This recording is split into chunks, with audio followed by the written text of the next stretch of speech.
नमस्कार, बुलेटिन में आपका स्वागत है। आपके साथ मैं हूं जीनत सिद्दीकी। शुरुआत करेंगे बुलेटिन की बड़ी खबर के साथ। बीएसपी सुप्रीमो मायावती जो हैं वो एम्स पहुंची हैं।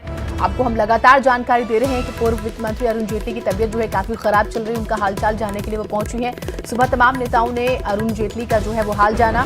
स्वास्थ्य मंत्री हर्षवर्धन सिंह का हम जिक्र करें, वो भी उनसे मिलने पहुंचे थे। और देखिए, राष्ट्रपति रामनाथ कोविंद उनसे मिलने पहुंचे थे। गृह मंत्री अमित शाह जो है वो उनसे मिलने पहुंचे थे। तो तमाम बड़े नेता जो हैं वो उनसे मिलने पहुंचे थे उनका हालचाल जानने के लिए। और अब बसपा सुप्रीमो मायावती, ये जो काफिला जाता हुआ आपको नजर आ रहा है उन्हीं का है, वो भी उनका हालचाल जानने के लिए एम्स पहुंची।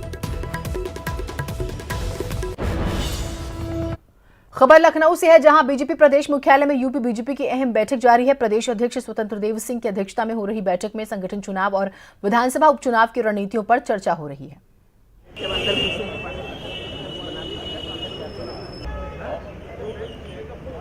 स्वाभाविक है 1 सितंबर से लेकर के हमारे संगठन के चुनाव की प्रक्रिया प्रारंभ हो जाएगी, तो उसके लिए मूलतः बैठक है। आज पदाधिकारियों की बैठक है। पदाधिकारियों के बाद जिला अध्यक्ष, जिला प्रभारी और जो चुनाव अधिकारी बनाए गए हैं उन चुनाव अधिकारियों की बैठक है। बाद में एक मंत्री संगठन के कार्यकर्ताओं के एक समूह जो उपचुनाव होने वाला है उनके लिए जो हमने बनाया है उनकी बैठक है। तो अलग अलग बैठकें हैं और अलग अलग विषयों पर चर्चा होगी।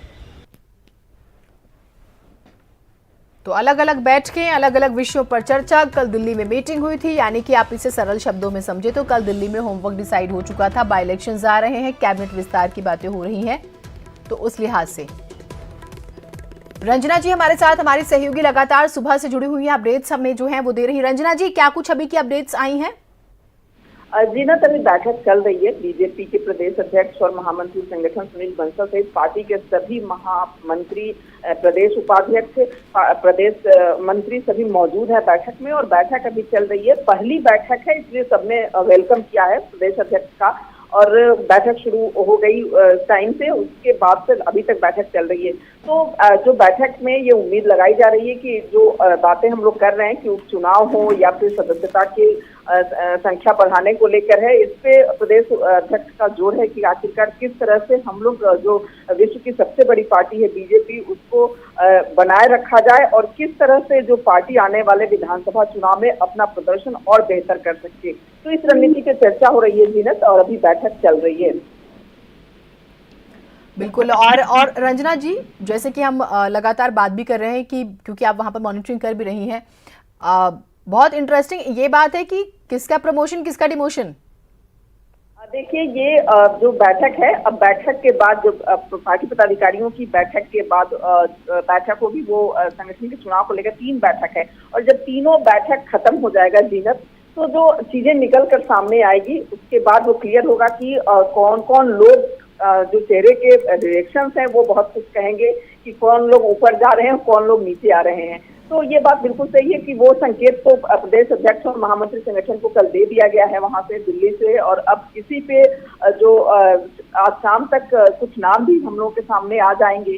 तो ये माना जा रहा है जीनत की 21 तारीख के बाद कभी भी जो मंत्रिमंडल का विस्तार हो सकता है। और ये फाइनल जो है उसके बाद जो है 21 के बाद जो है ये चीजें होंगी। तो आज की जो बैठक है उसमें जब शाम तक तीनों बैठकें जब खत्म हो जाएंगी तो बिल्कुल कुछ चीजें सामने खुलकर सामने आ जाएंगी। क्योंकि सीधे दिल्ली की बैठक के बाद प्रदेश अध्यक्ष और महामंत्री संगठन दोनों बीजेपी कार्यालय पहुंचे हैं और सीधे उसके बाद बैठक शुरू हो गई है जीनत। तो बैठक अभी चल रही है और जब तक तीनों बैठकें खत्म हो जाएंगी जरूर कुछ न कुछ निकल कर आपसे जो है हम अपडेट्स जो है लेते रहेंगे। बहुत शुक्रिया आपका फिलहाल तमाम जानकारियों के लिए।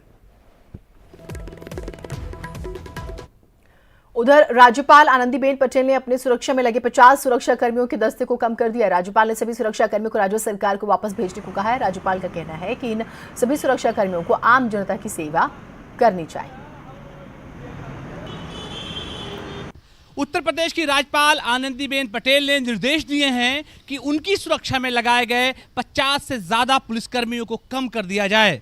राज्यपाल का तर्क है कि इन तमाम सुरक्षा कर्मियों को आम जनता की सेवा में लगाया जाना चाहिए, न कि उनके भारी भरकम काफिले के पीछे इनको लगना चाहिए। इससे पहले तत्कालीन राज्यपाल राम नाईक ने भी वीआईपी कल्चर को खत्म करते हुए अपनी तमाम गाड़ियों के ऊपर से लाल बत्तियां हटवा दी थीं।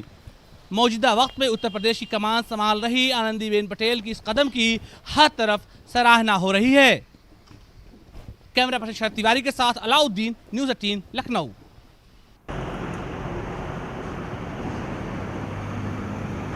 तो 50 सुरक्षा कर्मियों को राज्यपाल ने वापस भेजा है, जिससे कि वो आम जनता की हिफाजत में रहे। हम ये देखते हैं कि एक रेशियो जो है वो बहुत बड़ा हो जाता है, क्योंकि एक स्ट्रांग मैसेज, अच्छा मैसेज दिया जा रहा है। हम देखते हैं कि तकरीबन भी बड़ी आबादी के ऊपर एक पुलिसकर्मी होता है, तो उस लिहाज से।